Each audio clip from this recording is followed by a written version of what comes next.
All right, everybody, another episode here on Out of This World podcast.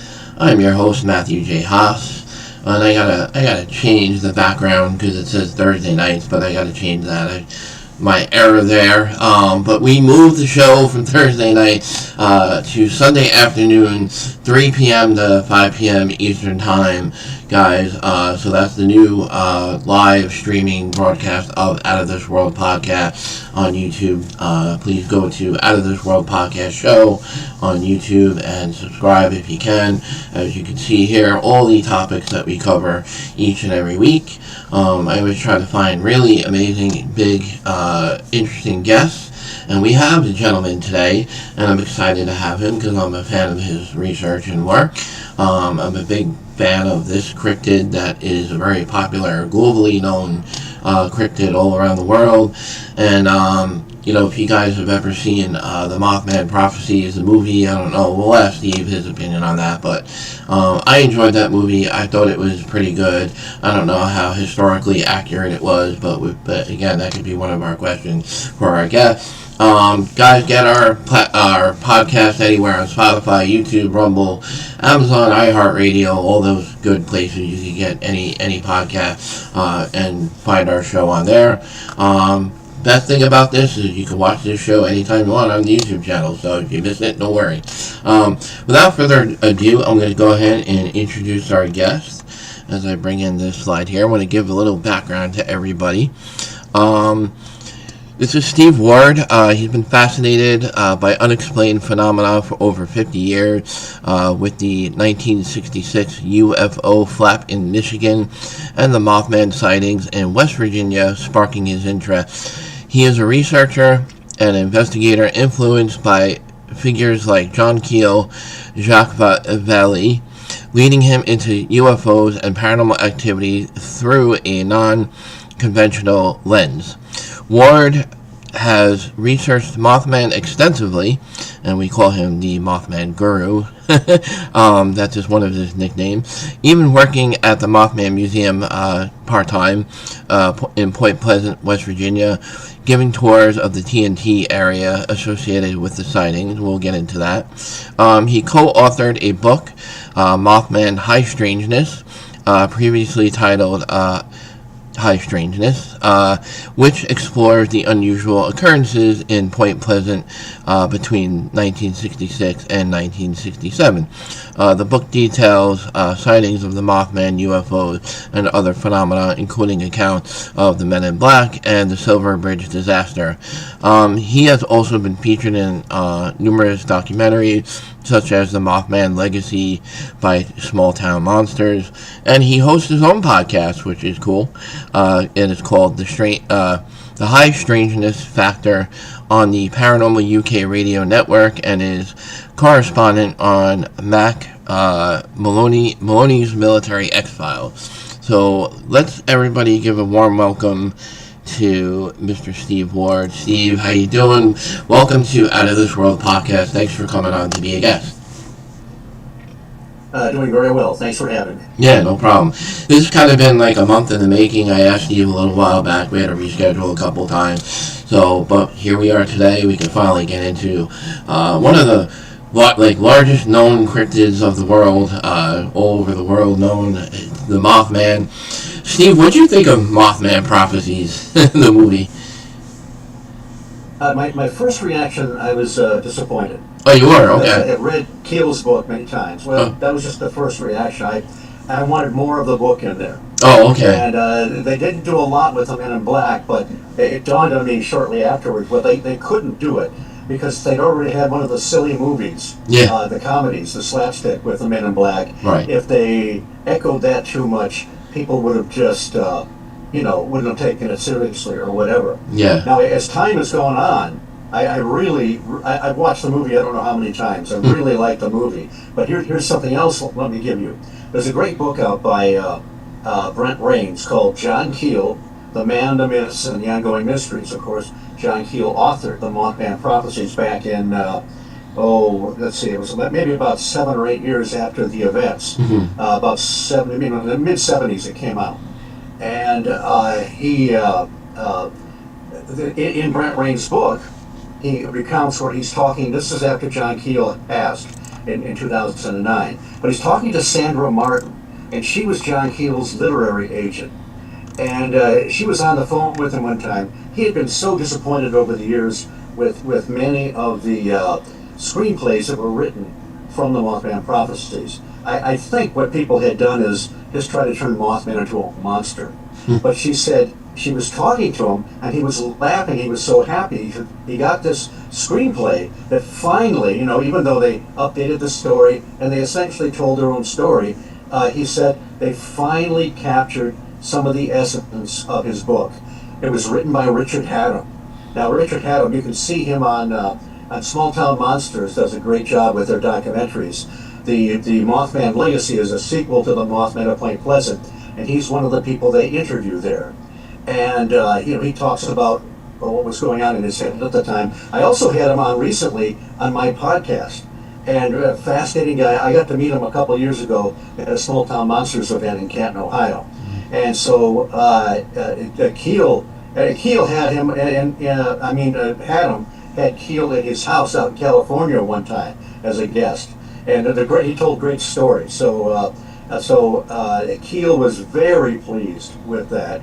And I also, back in, it was 2002, I think the film came out. Right. And John Keel had finally done it. He hadn't done interviews forever. Well, he did an interview on Coast to Coast AM back when Art Bell was still running it. And it floored me that Art Bell didn't know anything about the Mothman. Really? Of course, at that time period, Keel was being forgotten. A lot of his stuff went out of print, and he was the only thing that seemed to stay in print was the Mothman prophecies.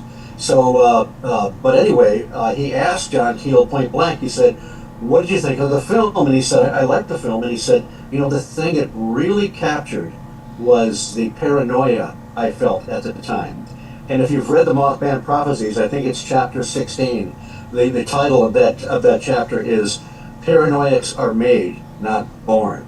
So anyway, Keel was pleased with it, and my initial reaction was a little negative. We always want more of one of our favorite books in the film. Yeah. But there's only so much you can do with 2 hours. Oh yeah. And with certain restraints. So right. But yeah, I highly recommend the film, but I really recommend to pursue John Keel. Yeah. Not just the Mothman prophecies, but Operation Trojan Horse. That's sort of his grand opus, where he kind of pulls everything together. Okay. The Eighth Tower is kind of a sequel to the Mothman prophecies because he actually begrudgingly put the Mothman prophecies together. He was done with Mothman, so he pulls out his tattered briefcase, pulls these his notes and articles together, and then adding insult to injury, they cut out half his book. Oh.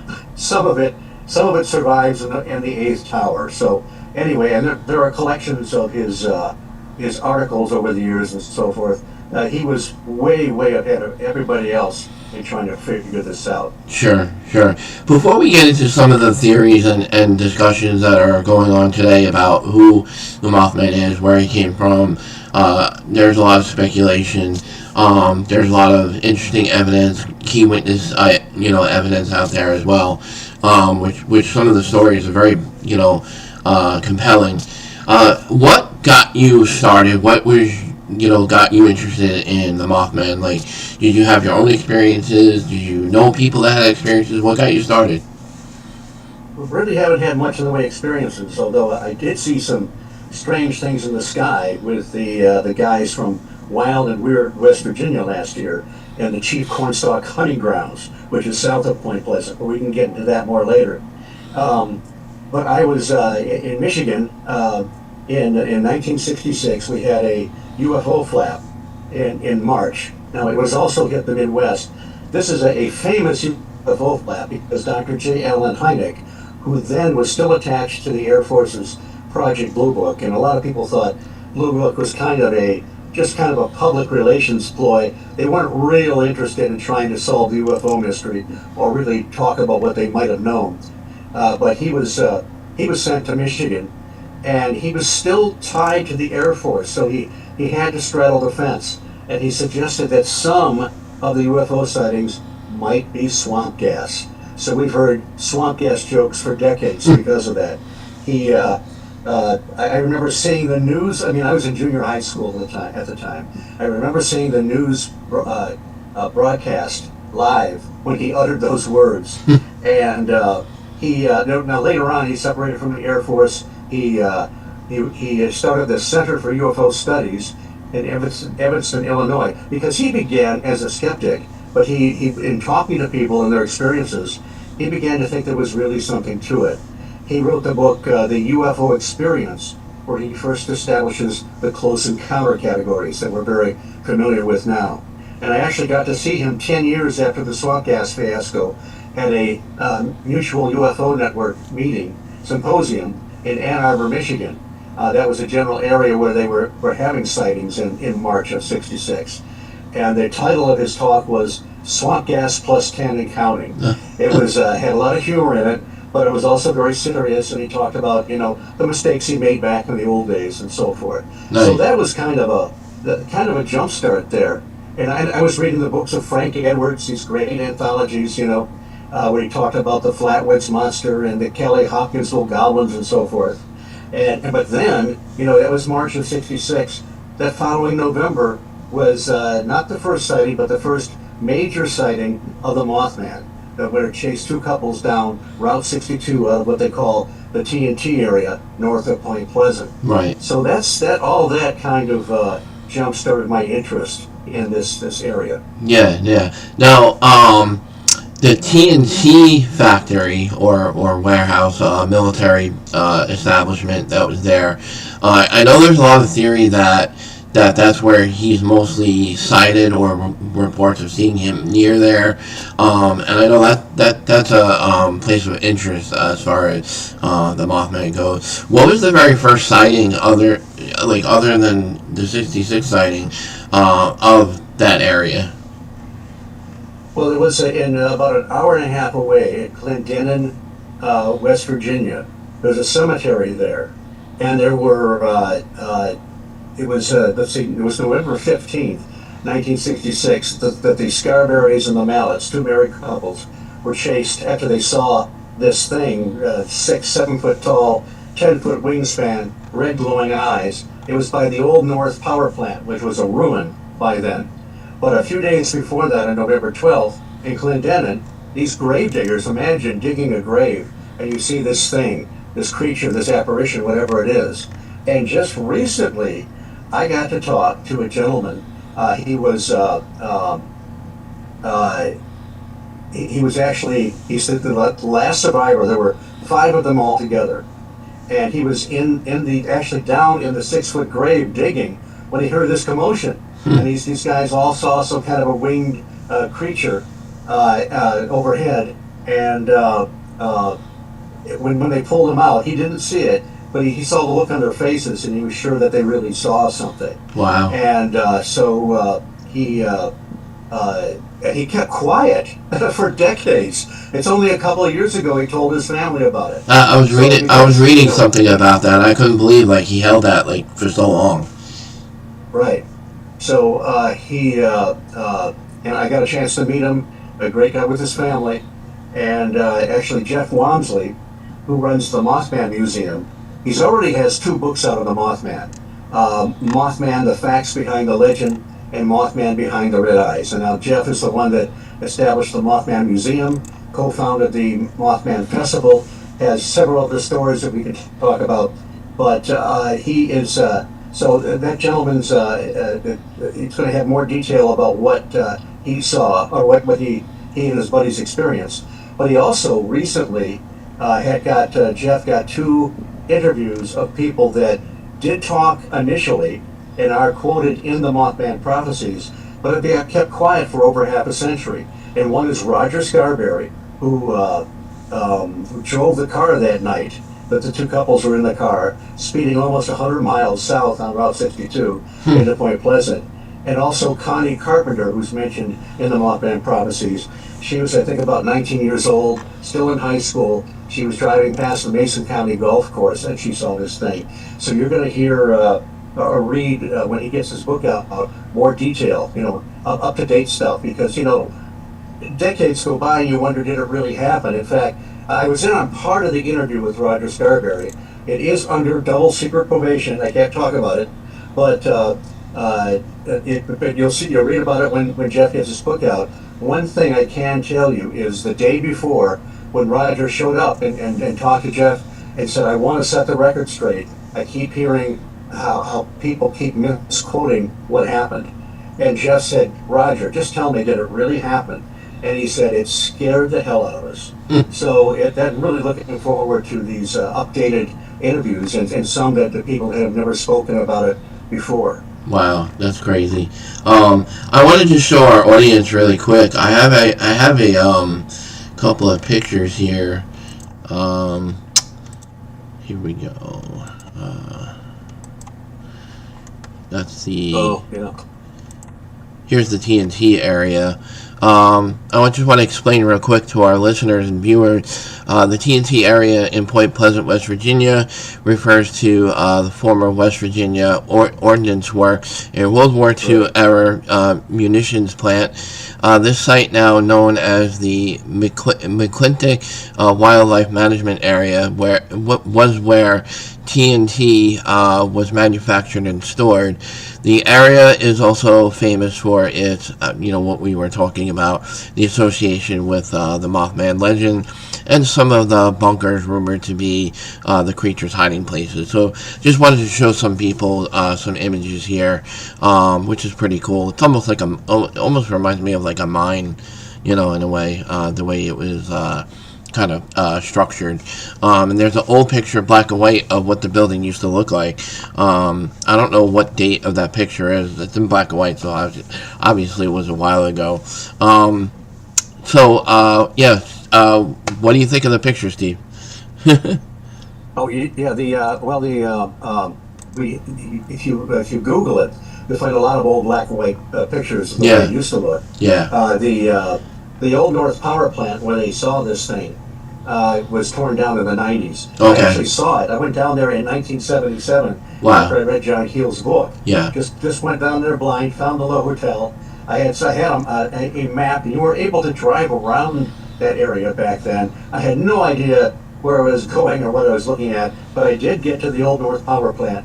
Got some great photographs, which I haven't been able to find for years. Right. But it's now if you go out there now, the fairgrounds are right next to where that building used to be. Okay. And across from the fairgrounds is the farm museum, where they have a bunch of old historical buildings restored, and that's where we line up for the Mothman Festival hayride on Saturday night, which we can talk about later. Yeah. But after I read the book, I just really wanted to see the area. So I drove down in my VW Bug and I checked it out.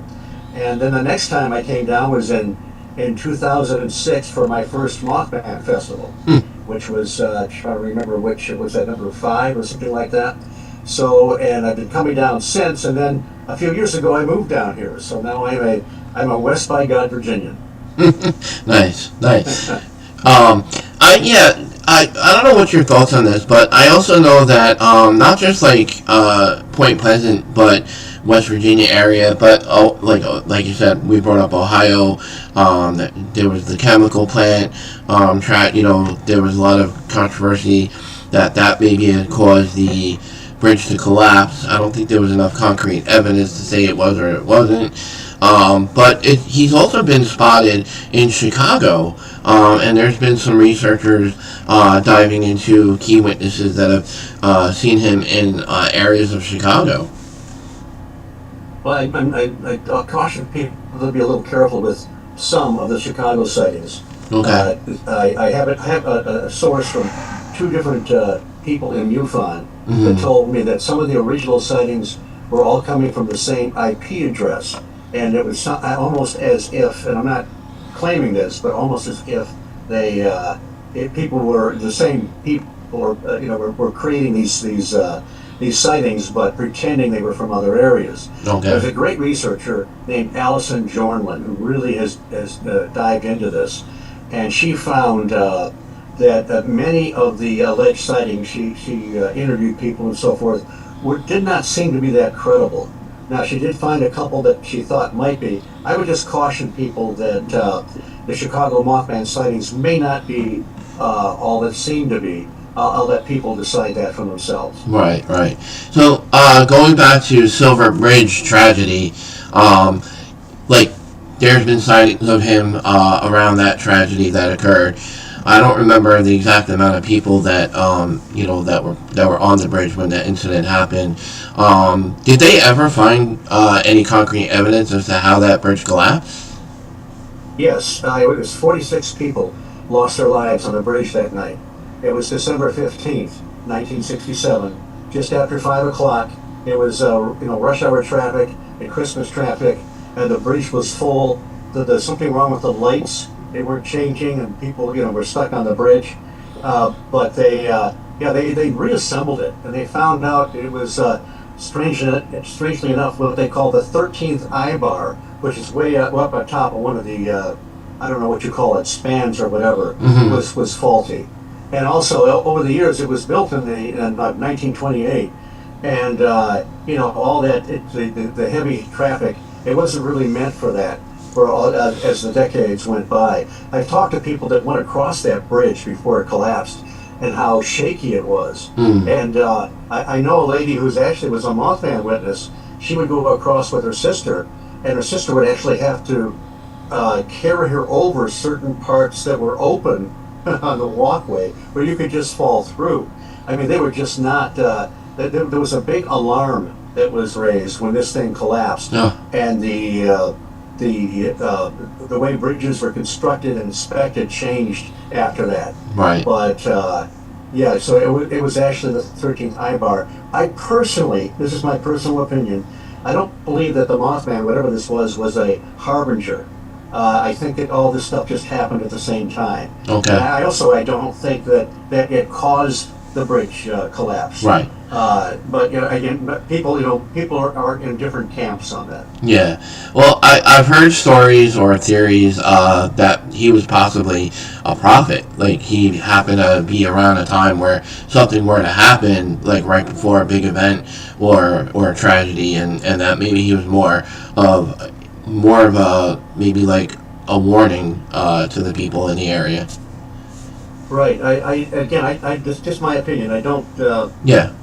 I don't think so. But my problem with the harbingers is, look, if you're here to warn somebody of something, be specific, for crying out loud. Yeah. Don't just chase cars and scare the hell out of people. Right. Say, hey, it's coming December, the bridge is going to collapse. Yeah. Strangely enough, there's a whole other aspect of the Mothman prophecies, the prophecy side, where John Keel was in contact with several individuals that he called them silent contactees, because they firmly believed they were in contact with some other intelligences. And I think a lot of this was channeled stuff. But over a period of time, this gets toward the end of the book, where and a lot of these contactees, silent contactees, were in Long Island, in fact. Really? A lot of the strange stuff that happened to John Keel. You'll love the book because of the references to. Do you know where Mount Misery is? Yes. On Long Island. So yes. I was going to bring that up, actually. It was on my list of questions because Mount Misery was a place of interest. Yes, and that was that figures prominently in the Mothman prophecies. Wow. But over time, he started to get these people that didn't know each other started to talk about this event that was going to happen. There was going to be a tragedy on the Ohio River. Keel was blindsided. He thought it was going to be maybe a factory blowing up or whatever. And this side of the Mothman prophecies, people don't talk about that much. But so as time went on, they started saying, well, there's going to be this big event coming up. It's going to be, they called it the EM effect, without any explanation as to what that was, except it was going to be, 3 days of darkness and all kinds of bad stuff was going to happen. And then it was going to be in December. And then it was going to be on December 15th, 1967.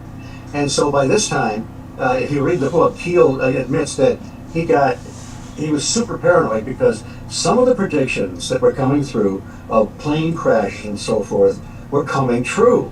So that's how people get sucked into this. There's certain, whatever this intelligence is or trickster or whatever, some of it seems to be legitimate. So he believed that he was holed up in his New York apartment.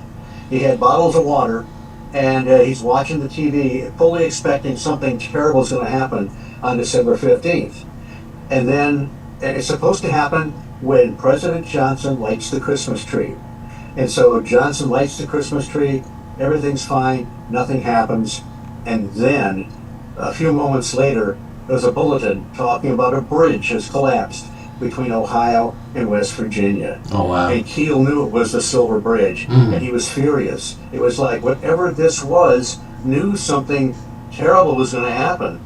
But it was like he was blindsided. It was like a trickster. There's sort of the element of the trickster that runs through a lot of this. Yeah. That suggests that maybe there's an element of human consciousness involved.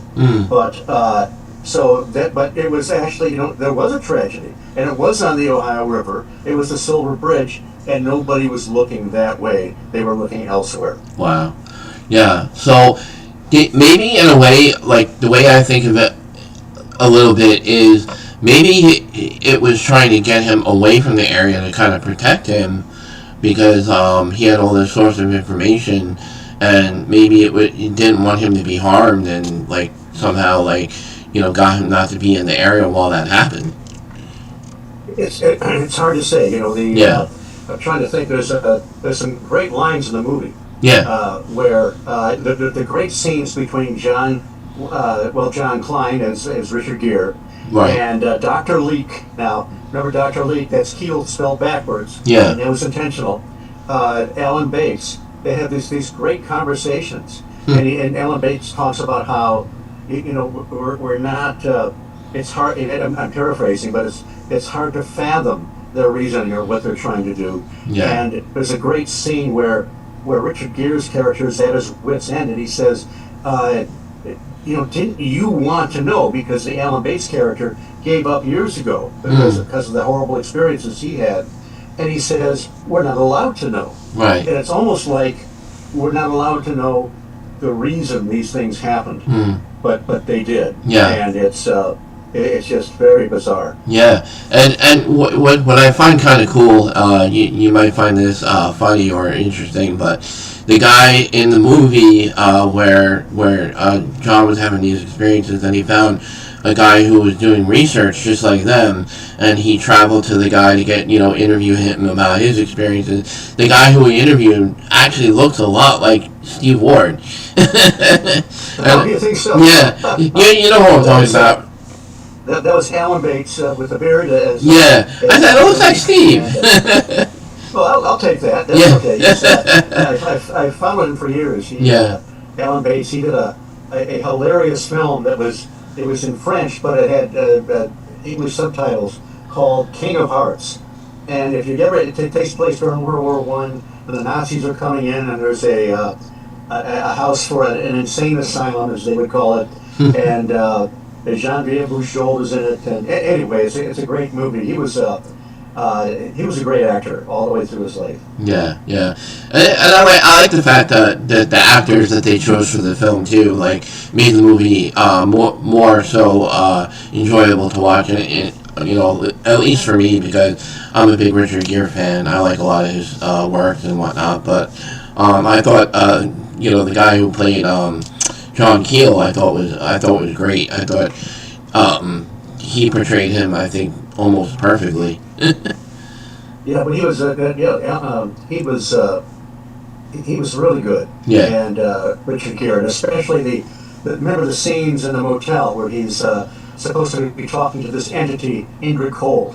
Yeah. I mean, he captured that so well. And here he is. Yeah. He's just an actor pretending to talk to somebody on the phone. Yeah. And those are those scenes, and the ones with him and Alan Bates, when he goes to Chicago, are my favorite by a long shot. Right. But right. Will Patton as and he's supposed to be the Ingrid Cole, the Woodrow Derryberger character. Yes. Gordon Smallwood. He was excellent. Laura Linney was very convincing as the police officer. It was just really good. Yeah, most definitely. So, let's get into what are some of the current theories as to what the Mothman could be? Like again, we mentioned a little bit about him possibly being a prophet. There was that theory that you don't like too much about, the harbinger theory. There's theories about, again, you brought up the apparition. Maybe it was some kind of entity. There's been possible Men in Black, involved in this whole thing. What are some other theories? Because I know there's tons out there. What are some that you feel could be a little more credence to them? Well, some of the really silly ones were the armchair scientist, when this was first seen, talking about being a sandhill crane or a very large owl. I have no doubt that during the hype and the hysteria, that a lot of people were out there and they saw a shadow, or maybe they did see an owl or a large bird and thought they had seen the Mothman. But 6-7 foot tall, red glowing eyes. The thing is, what we need to do is go by what people reported. What did they say they experienced when they saw this thing? Some people saw it take off straight like a helicopter without flapping its wings. Now, it did flap its wings sometimes, but birds don't do that. No. They have to get kind of a running start and flap and to get some airspeed, get some lift. And there was a Reverend Gray, and he's on the Small Town Monsters, The Mothman of Point Pleasant. That's the first documentary they did on the Mothman. And he's interviewed, and I got a chance to talk to his wife, Pat Gray. She wrote a book called, what was it called? The Thing? I'm trying to remember. But it's just a one-word title. But they were missionaries. They were slated to go to some far-off country the next day. And they weren't going to be back for several years. So that night, in their bedroom, they saw the Mothman manifest. I mean, actually, manifest as an apparition in their room and then fade away. Now, in the context that they saw this, they thought it was something demonic. And they went away the next day, didn't read any hometown newspapers that time. They came back a few years later, and when they looked at the newspapers, they thought, "My God, that's what we saw in the bedroom." Now, John Keel thinks he found some funny-looking footprints near the Old North Power Plant, suggesting this thing might be physical, at least temporarily physical. I think it was Roger Scarberry that said that when it was chasing their car, or maybe it was Linda, and the wings would come down, they were actually slapping against the side of his car. That suggests something physical. Yeah. But another aspect was a lot of people that saw this, Keel found out, and there was another researcher named Franzen, a Swedish researcher that came in a year or two after Keel, that talked to many of the same witnesses and many other ones. Many of the people that saw this thing had an outbreak of poltergeist phenomena afterwards, for a couple of weeks. Wow. And where things, like a haunting or whatever. Yeah. And sometimes people that have seen UFOs have had the same experience. So how do we explain that? There were a couple of people that had missing time. There was a prominent citizen in Point Pleasant. He's not named in the Mothman prophecies. He heard some kind of commotion outside, went out on his porch. I believe he was a banker, and he saw this thing standing there on his front lawn, and then he zoned out for anywhere from 10 to 20 minutes. So he had missing time. He has no idea what happened then. Wow. There's another lady I know, Linda Sigmund. She is a great lady. Fortunately, she's alive and well, and many of the original witnesses are no longer with us. Right. But she has a book out called, my memory's going to fail me, In the Pale Moonlight, I think. Okay. It's available on Amazon at the Mothman Museum. But she talks about her experience. She was about 12 miles north of Point Pleasant, 16 years old. She and her boyfriend were sitting out on the hood of his car. And I'm going to really condense this. They saw a couple different strange lights. They saw one kind of meandering, and I think he decided to, then they saw another one. He decided they better leave. She wanted to stay and see it.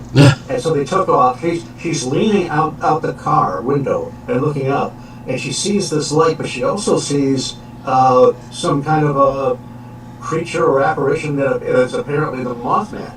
But then they lost at least a couple hours afterwards. They both did. So you add all this together, and I'm here to say, I don't know what the Mothman was. It just doesn't fit. I mean, when we look into some of the even Bigfoot reports, sometimes we get some high strangeness, paranormal overtones. But with Mothman, it's just really amped up. I don't know. There are many other winged creatures or entities that have been seen. Yeah. And a lot of times people want to imprint Mothman on it, but I'm not sure that's, there was the Wisconsin man bat that a boy and his son saw a few years back. There was the Houston Batman in the 50s, I think. Almost looked like some guy was wearing a suit. We have what we call Thunderbirds, large. Actually, one of the so-called Mothman witnesses, Tom Urey, I talked to him one-on-one. He did not see the Mothman per se. He saw a large Thunderbird with about a 10 to 12 foot wingspan. And he said, it wasn't a condor, it wasn't this. And he said, I'll take a lie detector test on that. And so, and when I talked to him, he told me he was actually at the Mothman Festival. He was sitting next to Linda Scarberry, and also another woman, Faye DeWitt, who's not in the Mothman Prophecies, but she's been interviewed many times. And that's the first time they actually met. Everybody thinks all the Mothman witnesses know everybody, know each other. They have, parties and get-togethers every weekend. But this is the first time he had met them. This is back in about 2007, I think. Oh, wow. And he told me that originally he thought the other witnesses saw what he did, but due to the freak-out factor, they added the details, the high strangeness. So he was in a car with Marcella Bennett. Now, Marcella Bennett is mentioned in the Mothman Prophecy. She's the one that was holding her infant child and walking toward the car. And this thing rises up. She just about faints. She collapses. She actually dropped her child. The child was okay, but she had Thank she God. was so startled. She had a rough time getting to her feet and picking up her child. Wow. And her brother was there. They ran to the house, and this thing was walking back and forth across the porch, for crying out loud, which suggests a certain kind of physicality. Yeah. But when Tom Urey met her, they were driving out to Katanning, Pennsylvania. Katanning is a place where they filmed a lot of scenes for the Mothman Prophecies, doubling as Point Pleasant. Okay. And so he said, well, let's tell each other our stories. So they did. And at that point, he said he decided that they had seen something different. He no longer believed that they saw what he did, but, added frightening details to it. Yeah, yeah. Well, speaking of some kind of physicalness to the entity or thing, whatever we want to get into about that, but wouldn't there be, if it has some kind of physicalness to it, physical evidence, meaning like footprints or some kind of trace of leaving DNA behind, or some kind of residue of hair, or almost like Bigfoot, he's very elusive, but sometimes they find hair, they find little scat, sometimes Right. Is there anything other than just visual or hearing audible things? You just said Keel found some funny looking footprints around the old North Power Plant. Oh, okay. But I can give you another. These when you I'm going to use a tired old analogy. When you get into something like this, how you drop the pebble in the water and it just kind of expands. Yeah. That's what happens with this. Yeah. And Keel also found large dog-like footprints around the old North Power Plant, and he thought they were pretty good size. He thought that whatever it was had to be extremely heavy because they had sunken in so far, which sounds like shades of the Dog Man, which is whole other show. Right. But he also found them, I think, there was a really bizarre UFO sighting near Cross Village, which is near Charleston. It's kind of it's in the Mothman Prophecies. a very strange looking kind of a retro UFO. It kind of saucer-like, but it had a propeller on the bottom and caster wheels on it, almost like an ancient drone or something.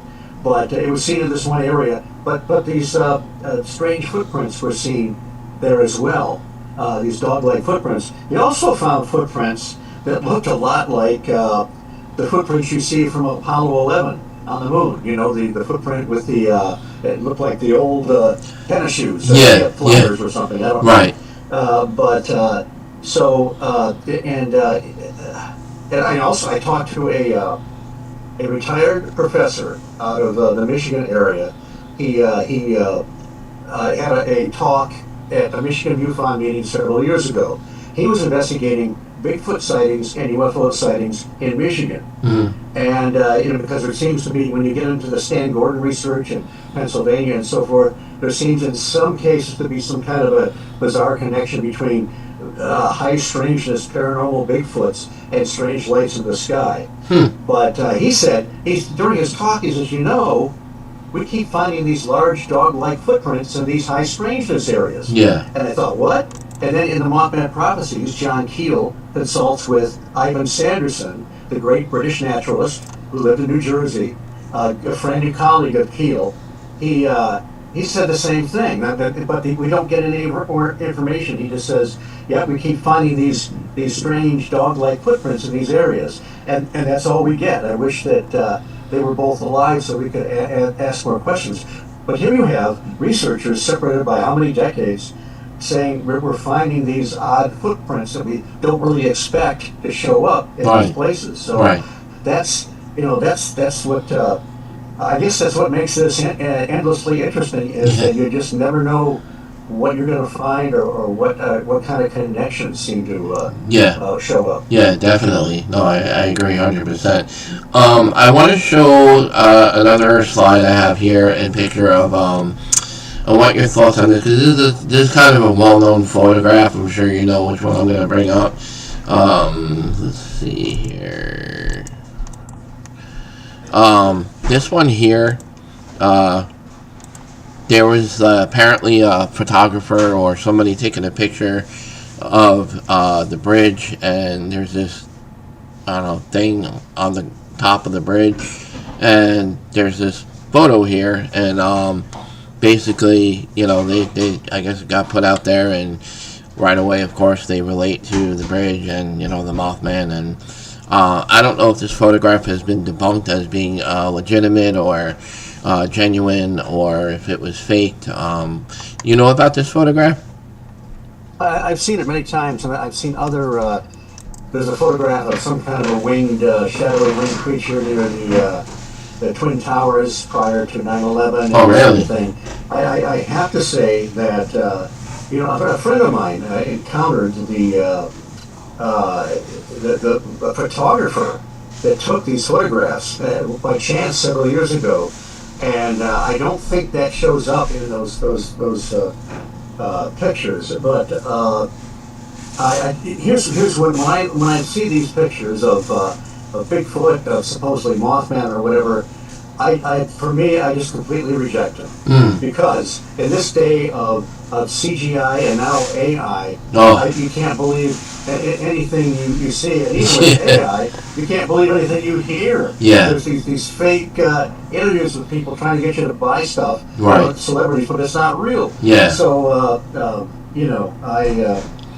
it's anything's possible. I mean, even if this entity was paranormal or paraphysical, sometimes these things do seem to show up on film. Mm-hmm. So, but I just remain. I certainly wouldn't bet any money on it. Yeah. And I certainly wouldn't bet my life on it. Yeah. Well, the old saying is, if it's too good to be true, it usually is. it may well be. Yeah, exactly. But yeah, you're right. Like, it's funny because my wife, she can't stand AI. She doesn't like it. She's like, she doesn't trust AI, and I understand the concern.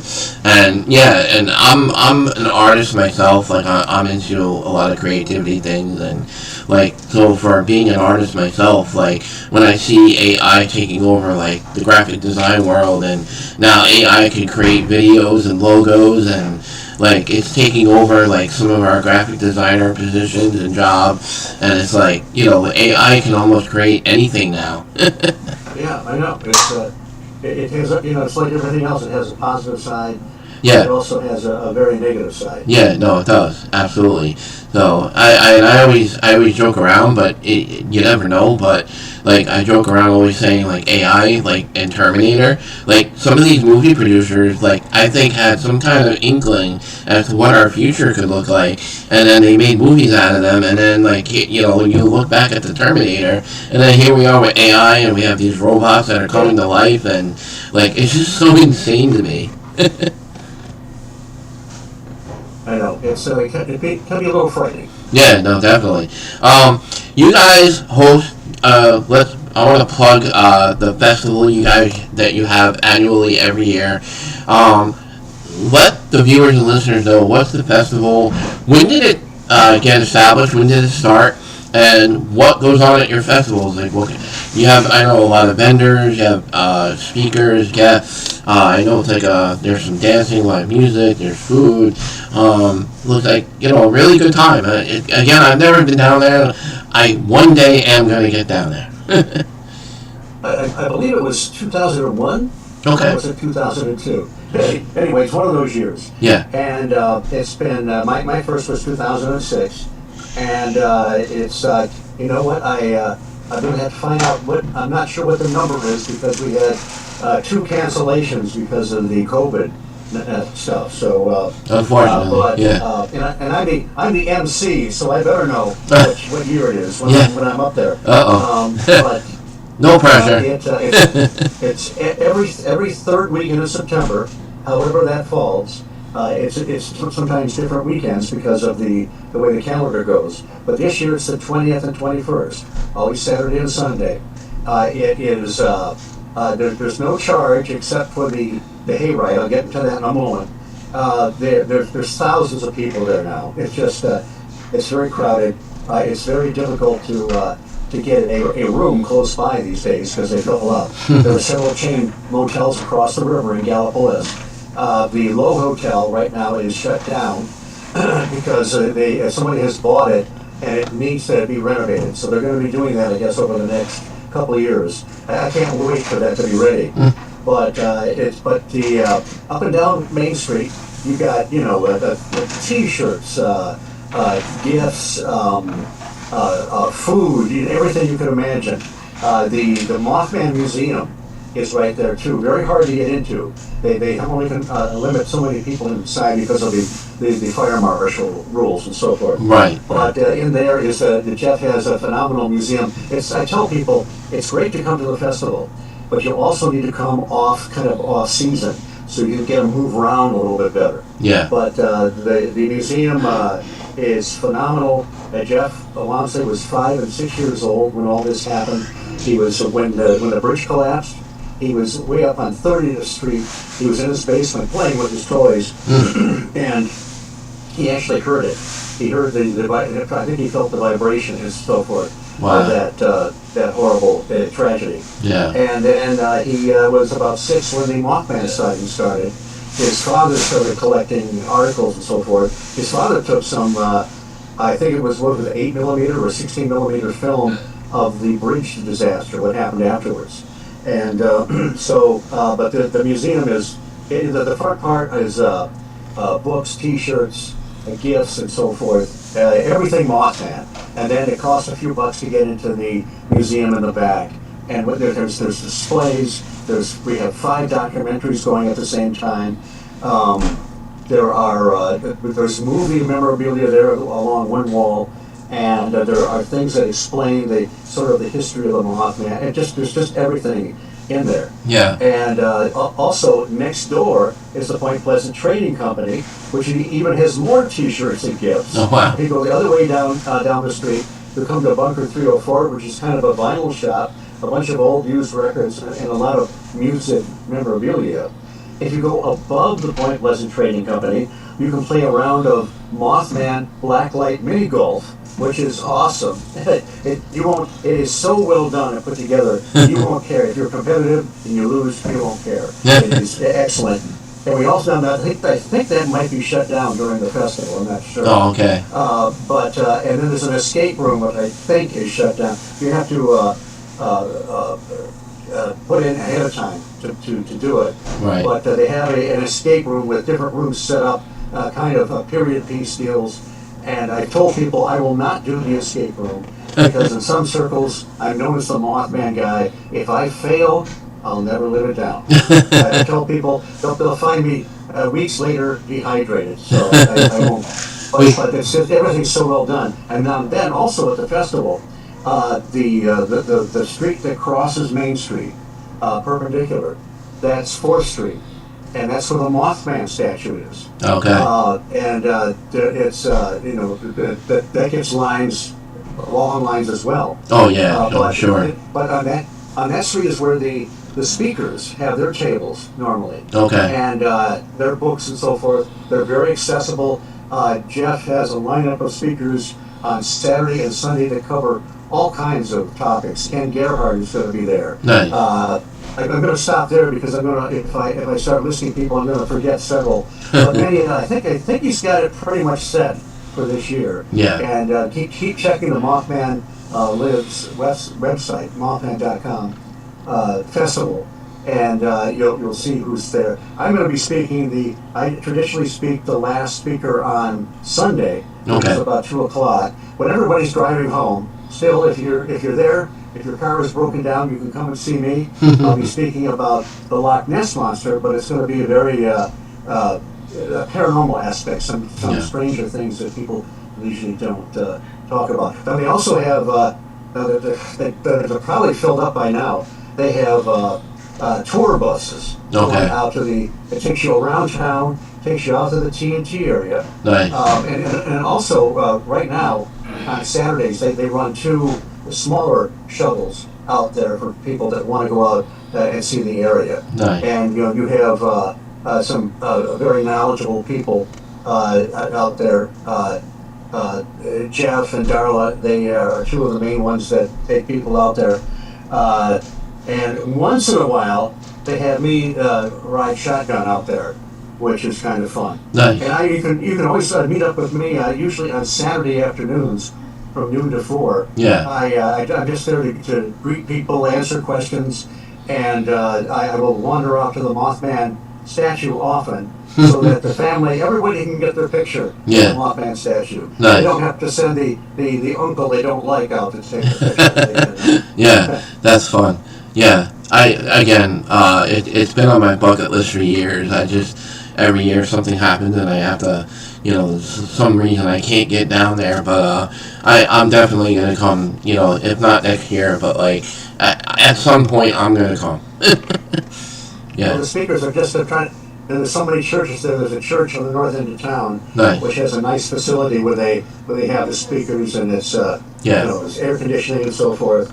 And, it's just, it really is fun. And nowadays I have many duties. Oh, one of the best parts. Oh. If you're going to go, get there early Saturday morning. Go to the information booth and stand in line to get your ticket. I think it's only $5 to get on the TNT hayride. Oh, okay. Take people out to the old farm museum. And there's 3 tractors, 3 carts. 2 of them are normally like proper hayride, with bales of hay. They usually give me the old man cart with the nice comfortable seats. And we go into the TNT area, past some of the old creepy-looking structures that are still up. Now, when you first go in, the men in black try to turn you away. You got a bunch of guys in there with bullhorns and so forth. And I tell people, don't worry, they're much more like the Keystone Cops and the men in black. And I go in a few days ahead of time. Hopefully the weather will hold. And I set up these big, giant rubber and furry spiders and cobbled together creatures, light up their eyes with indicator lights and so forth, and giant spider webs. So a little bit like a Halloween hayride. There's a few things to see. And then the high point is John and Tim Frick take the Mothman down from the ceiling of the Mothman Museum.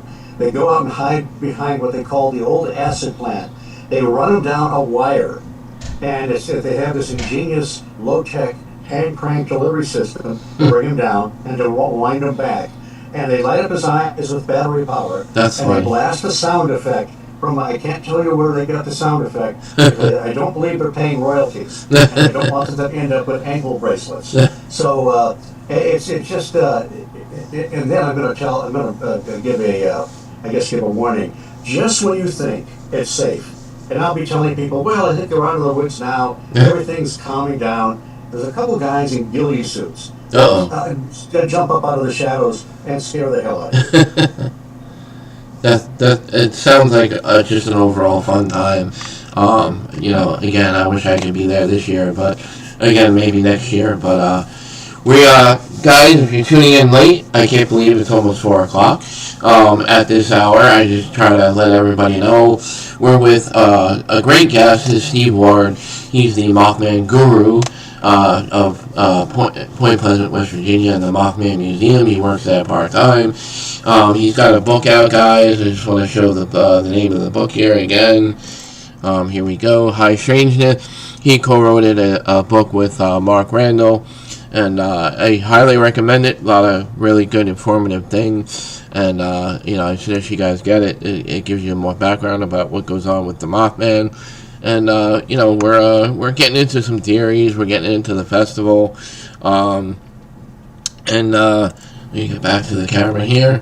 I love OBS Studio. I love switching back the scenes, like, real quick, back and forth. Well, I do need to mention something. The artwork in it is all by Mark Randall. Oh, okay. Graphic artist. And it takes you through the year of the Garuda, the year of the Mothman, everything. And he and I wrote the pieces for it. Yeah. He wrote most of them. I wrote a few of them. Nice. It was a real honor to have him ask me to be a part of it. Nice. But he does so much. If you check out Mark Randall on Amazon, or I'm sure he's got a website you can pursue. Yeah. He does he does great artwork for various paranormal books and Mothman books and so forth. Nice. So it's extremely well done. Yeah. Very nice to be part of that. I'm going to put all that information in the description of this episode of Out of This World podcast. So anybody who wants to follow that info can grab any links I put there. I'll direct everything to, the listeners and viewers in the description of this episode. So, this way I can direct them to the proper. Appreciate that. Yeah, no problem.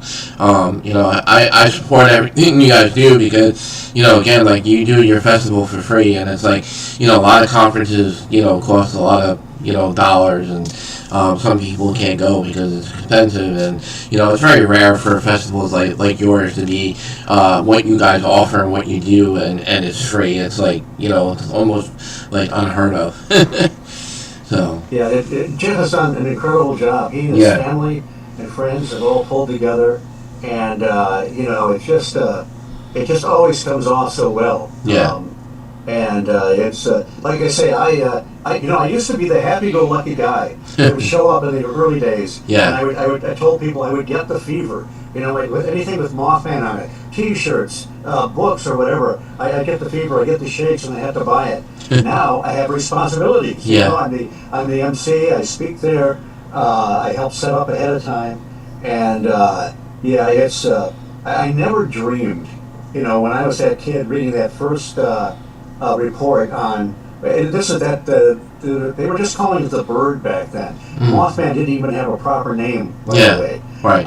It was apparently some creative copy editor that dubbed him Mothman. The Batman TV show was on at the time. So I'm sure it was just a play on Batman. Because, in fact, Mothman has nothing to do with the moth. Whatever it was, and I still don't know what it was. One time I told somebody, I just blurted out, rather than going through all the different sightings and the way it showed up, I said, well, Mothman was an elemental. And then I said, don't ask me what an elemental is, because I don't know. Yeah. But John Keel thought that these things were not necessarily extraterrestrial or whatever. He thought many of these cryptids, especially the ones with paranormal overtones, seemed to be something natural to the planet. A natural condition to the planet, just not, understood. And he coined, he didn't coin the term, he said he borrowed it from Ivan Sanderson, an ultra-terrestrial. He kind of wanted to get away from the extraterrestrial idea for everything. Yeah. And, the ultra-terrestrial suggested something more ethereal or interdimensional or whatever. And he also talked about transmogrifications of energy. He thought some of these things were probably temporal. And he even, would get into things like Carl Jung's collective unconsciousness. And, Carl Jung wrote a book called Flying Saucers, a myth of things seen in the sky. He did not think people were delusional or seeing hallucinations. He thought they were actually seeing projections of something. Keel for a while completely rejected the extraterrestrial hypothesis. In later years he backtracked a little bit and he said he thought there was definitely more than one answer to some of these mysteries. But again, I highly recommend John Keel. Jacques Vallée is another one. Fortunately, Jacques Vallée is still with us. They just both have an incredible body of work, and there are so many. Joshua Cutchin is kind of a, he's written so many more recent books on in some of the same realms that they have. There are many excellent authors, past and present, that people can pursue. And then they can kind of make their own judgments as to what's going on. Nice. What do you think of this theory? Because there's another, I don't know if new, but been brought up upon my research of doing this interview. I wanted to look up to see if I covered all the theories or not. But Middle Earth, like there's that theory that we have that, a whole other world, subterranean, underground, like so far. Into Earth's core, where there's a whole Middle Earth of all these entities and creatures, and maybe that's why these things that people are seeing and reporting are so elusive, because they are coming from Middle Earth, and it's like they only come, up from Middle Earth once in a while, and that's why we're seeing these things. But I don't know if you've heard of that theory. Well, I've actually spoken on something called the Shaver mystery. Okay. That's a whole fascinating area there. Yeah. Richard Shaver started writing letters to Ray Palmer. Now, Ray Palmer was the editor of Amazing Stories back in the very late 30s and through the 40s. Ray Palmer co-founded Fate magazine. He started Flying Saucers magazine. He kind of John Keel called him the man that invented flying saucers, kind of tongue-in-cheek, because he kept the, from the time of Kenneth Arnold in 1947, when he saw those discs going over Washington State, he kind of kept it alive. I mean, you could always find a UFO article in Fate magazine. That's what I used to love about Fate in the 1960s, is I didn't care about the rest of it. I didn't care about Ghost or whatever back in those days. I just wanted that UFO article.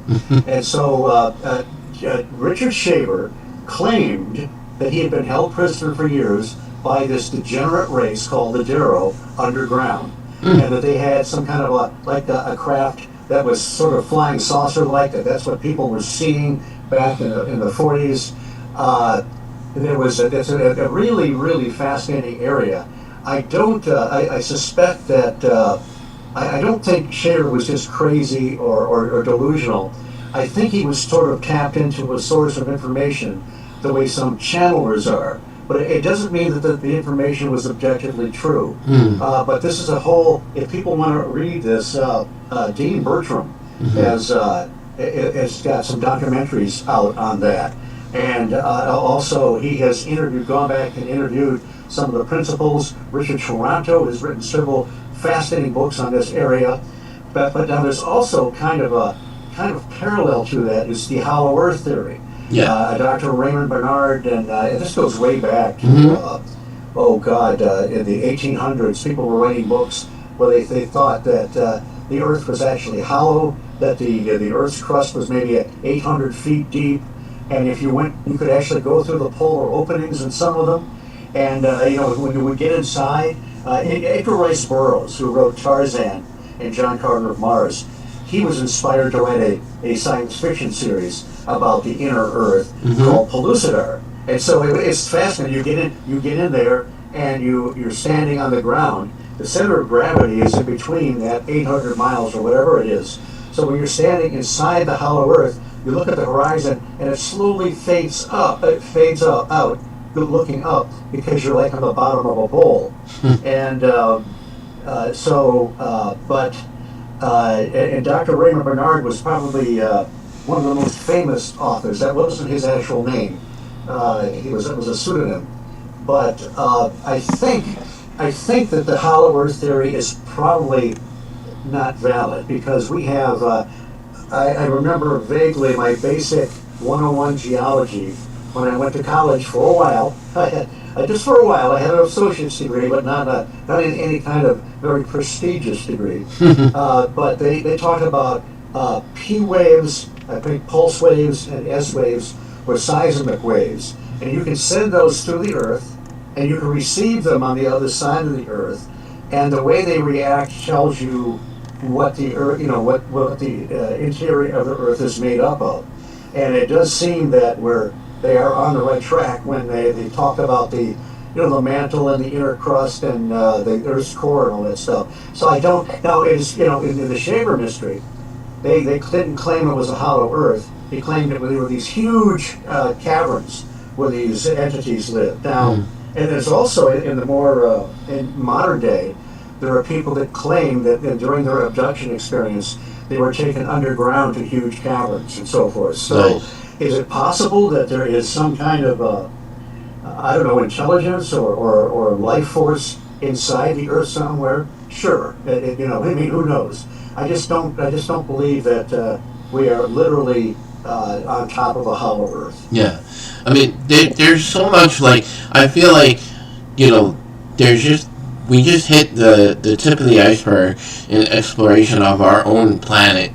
Earth's covered by how many oceans, and we haven't even discovered, like, the depth of the ocean, and, like, look at Antarctica and all the, crazy stories we're hearing about Antarctica, and, there's a strange glow coming from a camera from a satellite that took pictures of Antarctica, and, scientists are baffled on where this glow is coming from Antarctica. That was a recent article that just came out. I was reading that, and I was like, like, all these things that just, I feel like human beings are, like, this small in this universe, and, like, there's so much, like, to learn and discover, and I feel like we've only reached the tip of the iceberg.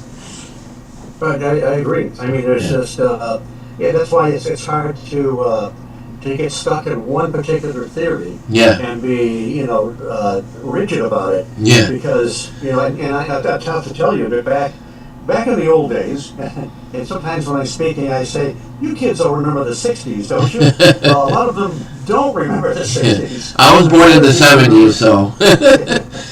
I even remember part of the 50s, so, there's so much that's unknown. And back, when I first got into this and reading, like I said, Frank Edwards, and then I was discovered Jim and Coral Lorenzen founded the Aerial Phenomena Research Organization, and that became a pretty big UFO investigating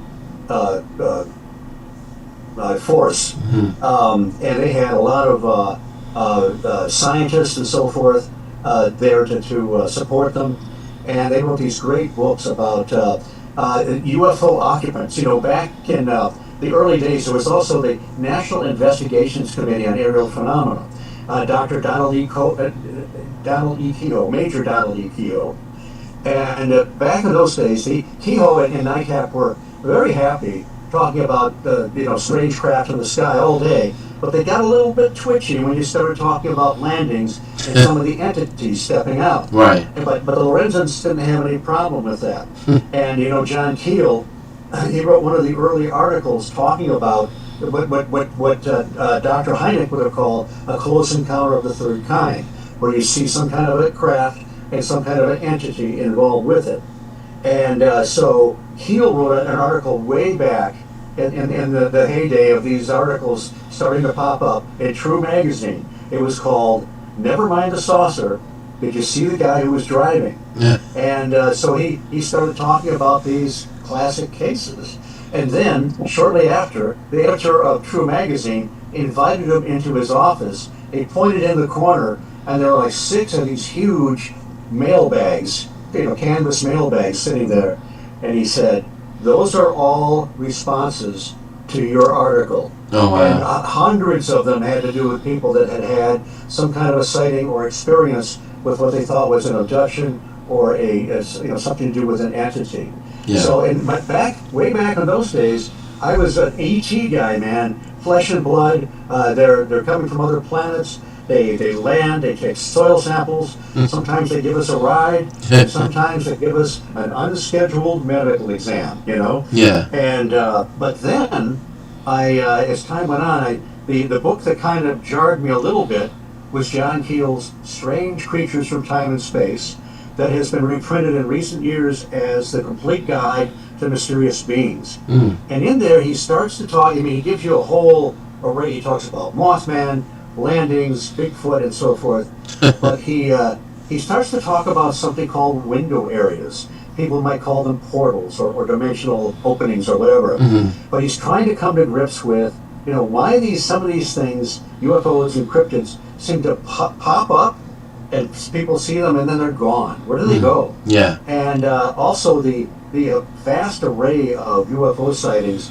There are general categories where saucer-shaped, spear-shaped, cigar-shaped. But when you get down to the details, very seldom do they actually look alike. That's when he started to get into the idea of, well, maybe these things are not all physical. Maybe they're temporal manifestations of energy, transmogrifications. So, but then the book that really threw me for a loop, and I wouldn't read it for a couple of years when it was out, was called Operation Trojan Horse. That's where John Keel brings it all together. UFOs, cryptids, psychic phenomena. And I've told this story many times, but I came kicking and screaming. I finally got a used copy and I read it. And I always joke that I had to go into therapy afterwards because it just shattered so many of my preconceived ideas. Right. And then I read shortly after that Jacques Vallée's, one of his early books, Passport to Magonia. Jacques Vallée is Dr. Vallée, computer scientist. I don't know, he's got so many degrees behind him. He was a friend and colleague of Dr. Hynek, and he's written so many good books. His first two books, Challenge to Science and Anatomy of a Phenomena, were looking at the UFOs from a nuts and bolts perspective. And then he gets to Passport to Magonia. You can kind of see these people kind of throwing their arms up and saying, something's not fitting. And he starts out by saying, this is not a scientific book. And he proceeds to talk about, UFO experiences, but the parallels they have between some elements of folklore, various traditions of folklore. I mean, some of the whatever you want to call them, elementals, leprechauns, or whatever, if you changed out their little green tunic and red cap for a little silver suit, they would look just the same. The people that encountered the elementals would have missing time.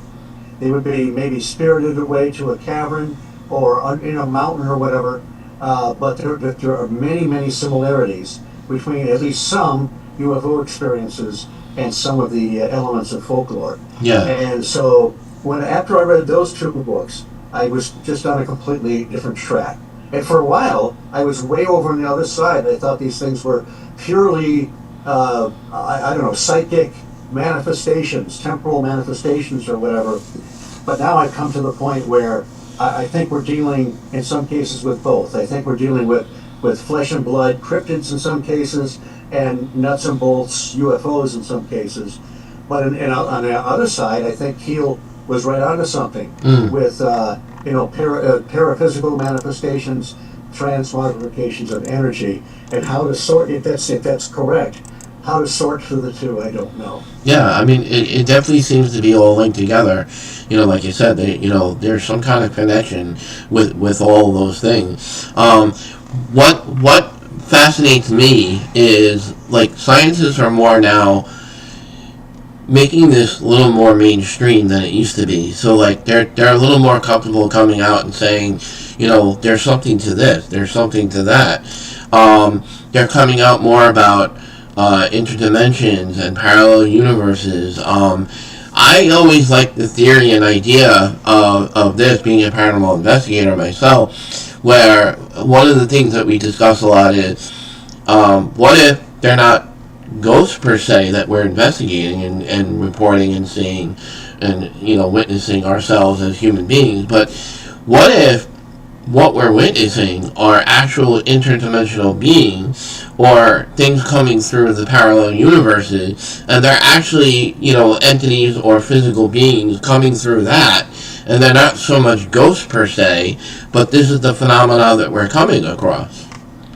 Right, that you pointed out something very important, because a lot of people will say, well, it's interdimensional. Right. You have to say, well, what do you mean? Do they manifest out of energy like the Ron Moorhead, Yeah. who was a physical flesh and blood Bigfoot researcher, wrote a book called Quantum Bigfoot. Mm-hmm. But is it like you say, an actual physical entity that somehow passes in and out of another realm? Yeah. But it's not ghost-like. It's not ethereal. It just seems that way. Right. So that's a really excellent distinction to point out.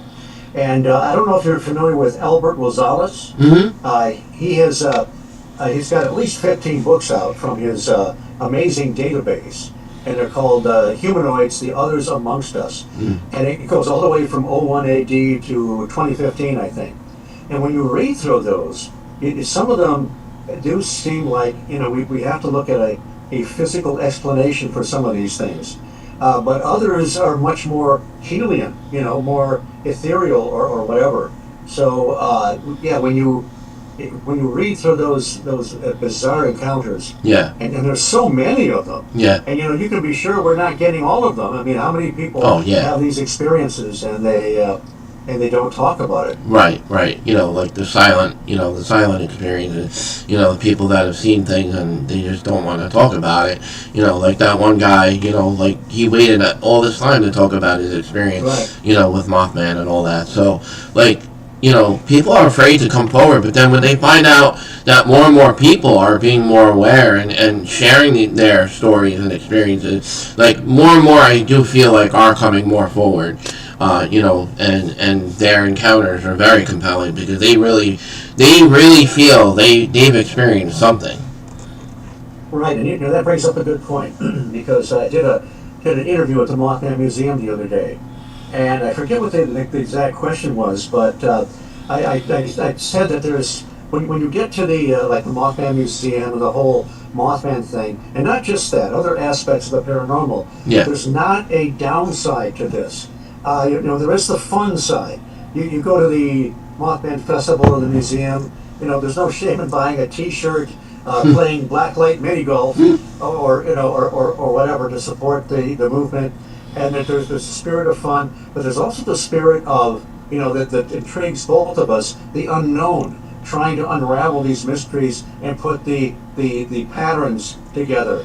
Different things that might parallel, what we think of as different types of phenomena. Yeah. So there's that aspect, but there's also the one you brought up, where how many people over the years have had experiences. I mean, ordinary people experiencing extraordinary events, and they're alone. They think, "My God, am I crazy?" Right. What if they had missing time, they saw a UFO, abduction experience, saw some kind of a unknown creature, or maybe had a series of events. Mm-hmm. Some people have these things all their life, but they come to a festival or a conference or start reading some of these books and they think, "My God, I'm not alone." Yeah. It's that there's other people that have experienced this, and some people have even experienced something very similar to what I did. Right. Yeah, and I encourage people to do this more. Like, yeah, go to these events, meet people, meet all people who are all like, that are not alone and they want to share something with them. And they won't feel alone because they have other people that are similar, with those experiences. But I want to get into the museum a little bit, Steve. What things do you guys preserve in the museum? What are some things that you put on display? Like I'm sure there's like every nook and cranny in there that we could go on for like 5 hours to talk about. But what are some of the mainstream things you guys like to put on display at the museum? Well, there's all kinds of articles there. On when the Mothman sighting started, the original drawings. There is the Three of the four individuals that were chased down Route 62, their handwritten testimony is presented there, and it's also reprinted so it's easier to read.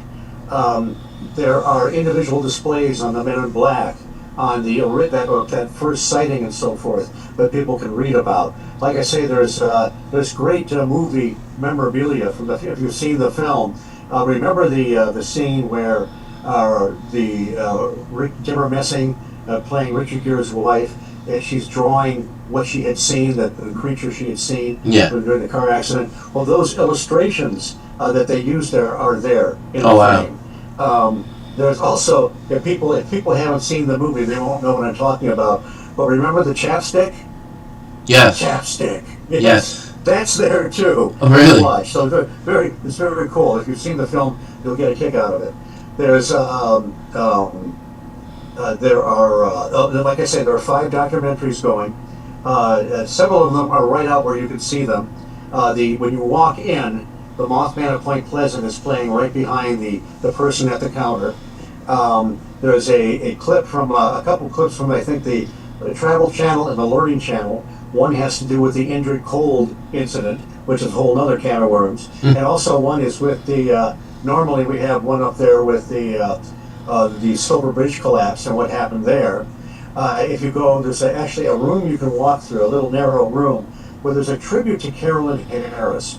Carolyn Harris co-founded the Mothman Festival with John Keel, with Jeff Walmsley, and she had a restaurant down the street called Harris's Steakhouse, but was also known as the Mothman Diner. And you'll see a restaurant in the movie The Mothman Prophecies, which is a bit of a tribute to her restaurant, although one of the movie is much bigger. But she's no longer with us. She was a pillar of the community. And when you go through this little walkway, there's a tribute to her. You get to the end of the walkway, there's a viewing room with another documentary. And this is the one that came out about 2002 with the Mothman film. And then, all the way in back, is the Mothman Legacy, which is a sequel to the Mothman of Point Pleasant. Jeff Walmsley is in there. Richard Haddam, the screenwriter. Heather Moser, a researcher for Small Town Monsters. Susan Shepard, another great lady, no longer with us. She talks about Indrid Cold. And I always warn people, if you watch it long enough, you may see my handsome countenance in there a few times, pontificating on the Mothman. So there's like I say, the newspaper articles, you see them as the tragedy unfolded. They have recovered so many bodies, and then more and more. And there's the article from the Stars and Stripes military newspaper. That's how far that original sighting went. Wow. It's all the way, and that's why I read about it in Michigan when I was a kid. So there's just so much there. A great array of books from all kinds of viewpoints. All kinds of T-shirts. We don't have T-shirts with just one illustration of the Mothman. We have every kind of imagine. Sure. You can't sell the same illustration. Yeah. So you should have one that says you should have one that says chapstick. That would go over well. That's what they should. Yeah. That's what they should. Yeah. The chapstick. There you go. That's a good idea. Patent that one. So. But it's and Jeff has so much more stuff. He could open up a whole other wing easily. Oh yeah, definitely. I mean, the building is a pretty good size, but I'm sure you can probably have like a whole warehouse full of. He keeps expanding it. He's knocked out a couple rooms that originally was in a smaller building across the street. So wow! Yeah. It's just the Walmsley Empire keeps expanding. Yeah. He's going to need a whole stadium soon. Well, yeah. There's this huge, old-fashioned post office building, which is probably much bigger than they actually need for a post office for Point Pleasant. Yeah, there was some years ago where I think that might have come up for sale, Oh wow. or the house, but he'd loved it. That's a great old building that would have just endless room to expand. You know, It's just right a I kitty corner across the street. I actually thought I saw the real estate listing for that somewhere on Facebook, and I saw that, and I said, and the price with it wasn't really that bad either. I'll have to check that out. Yeah. Because I So don't want to be one of the guys moving the stuff. yeah, right. Yeah. Yeah. You get a phone call from Jeff. We need some help because we're gonna buy this new building. Well, Jeff's a good businessman. He treats his employees well. For years he had a chain of stores called Criminal Records, where he sold LPs and so forth, and a kind of, I think, and CDs. I think when music started to go digital is when he went out of business. But he was very successful doing that for a long time. Yeah. So yeah. Wow. And he's got, I know he's got a million other ideas, but I can't wait for his third book. It's just going to have. I know he's had stuff ready for it for years, but it's only recently, in the last 2 years, that he has retired. So of course he retired, and he just got busier expanding the Mothman empire. So Right. Yeah. Well, I hope it happens. I hope that comes to fruition. I wish him a whole lots of success with that. I mean, all you guys work really hard on this. The town even has tremendous support. For the museum, because I know that helps support the town. It's like a win-win. Right. It's a win-win for everybody. I think there was some resistance at first, and I can understand that. I used to live in Marshall, Michigan, Yeah. and we would have a home tour weekend, and all of the tourists would come in, and they'd be walking across the street, not paying attention to where they're looking. So it got to be. I can see how it disrupts people for a weekend. Yeah. But a lot of businesses have thrived because of not Right. just the festival, Yeah. but because of the traffic all year round. Yeah, sure. Yeah, it brings more not just traffic but people, to the town. It helps boost the economy, So, Right. like I said, And when you go back, some friends of mine, Bill and Jackie Kustos, a year or two ago now, wrote a book called Bridging the Tragedy. They went and they interviewed people that were alive at the time of the bridge collapse, people that maybe lost family or friends, and people that were hurt by the economic devastation of not having the bridge there anymore. I mean, people had to drive up and down the river just to get across, and it was 2 years before the Silver Memorial Bridge was built. And it's really fascinating to, and Jeff Wanzig's in there too. It's fascinating to read, how this affected people, not just the horrible tragedy of losing family and friends, but the economic devastation that the people felt at the time.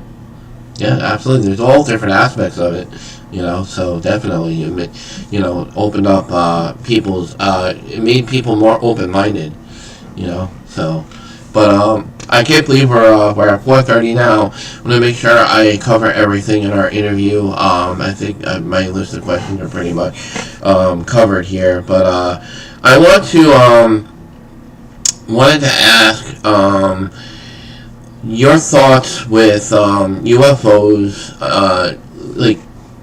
Do you believe in life outside of our planet? Like, do you believe in, I know you're into UFOs, you researched a lot of that. What's your personal opinion on UFOs? Like, what's your belief? Me, personally, just real quick, real brief, what I like to point out to people is that human beings are these small little species in a big universe, and I think it would be naive of human species to think we're the only ones in the universe, but that's my opinion. I want to hear Steve's opinion about UFOs. Well, I guess I've always felt the same way. I was thrown off track of purely the extraterrestrial idea with Keel and Valet. Now, in some of the recent videos we've seen taken by the military, with these tic-tac videos and so forth. Yeah, that's that kind of throws some of it in the realm of the physical. Yeah. Very, very, apparently very high tech. I can't believe, even though I'm sure that our technology is very far ahead of what we're aware of.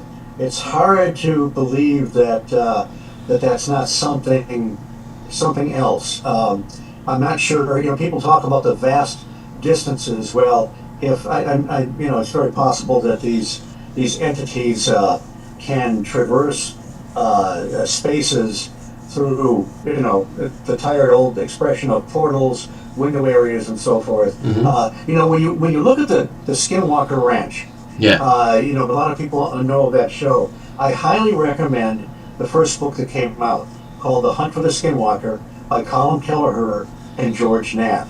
Colin Kelleher, a scientist, he was the head of the National Institute for Discovery Science, their investigation when Robert Bigelow had it. George Knapp, an investigative reporter from Las Vegas, occasionally hosts Coast to Coast AM.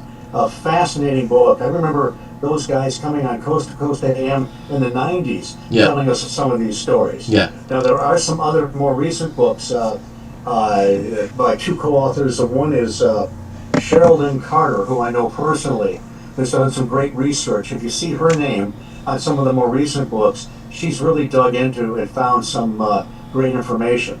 So, but my point is that when you read this Hunt for the Skinwalker and these other accounts, if you isolate certain parts and ignore others, you could think, well, this is E.T., or these are some physical beings coming from another realm. And then when you expand it, you look at everything and think, my God, they're hearing disembodied voices. One of the scientists there was possessed for a time. Something was channeling through him. Yeah. They saw the father and son saw something that looked like the Predator effect from the movie Predator coming after a guy. There was there were all kinds of bizarre looking creatures and animals that seemed to attack their livestock.